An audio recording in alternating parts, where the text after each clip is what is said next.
အားလုံးပဲမင်္ဂလာပါဒီနေ့ရေကြီးငချောက်တတိတုပ်လေးတုတ်ပြပေးမှာဖြစ်ပါတယ်ပေါင်းပစ္စည်းလေးတွေကတော့ရေကြီးငချောက်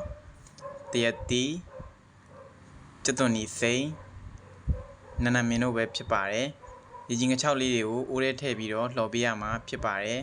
လှော်တဲ့အခါမှာလည်းအခုလိုမျိုးအယောင်လေးတွေအစင်စင်ပြောင်းလဲသွားတဲ့အထိလှော်ပေးရမှာဖြစ်ပါတယ်အယောင်လေးခုလိုပြောင်းသွားမှမှွေပြီးစားလို့ကောင်းမှာဖြစ်ပါတယ်လော်ပြီးသားရေကြီးငချောက်လေးတွေကိုစလုံးနဲ့ထည့်မယ်တရက်တီလေးကိုထည့်မယ်ကျက်သွန်စိမ့်လေးကိုထည့်မယ်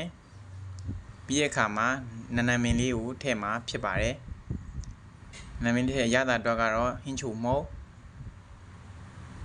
ပြီးတဲ့အခါမှာမြူတီအလော်မုတ်အဆက်ကြိုက်တဲ့ညီကူများကတော့ထပ်ပြီးတော့ထည့်ပြီးစားသုံးနိုင်ပါတယ်ကျွန်တော်ကတော့အငံကြိုက်တဲ့အတွက်ငမြာကြီးလေးနဲ့လိုက်ပြီးစားသုံးပါတယ်အငံမကြိုက်တဲ့ညီကူများကတော့ယခုတိုင်းပဲစားသုံးနိုင်ပါတယ်ပြီးတဲ့အခါမှာတော့အခုလိုပဲစားခြင်းစပွဲရေကြီးငချောက်တတိတုပ်လေးကိုရရှိပြီးဖြစ်ပါတယ်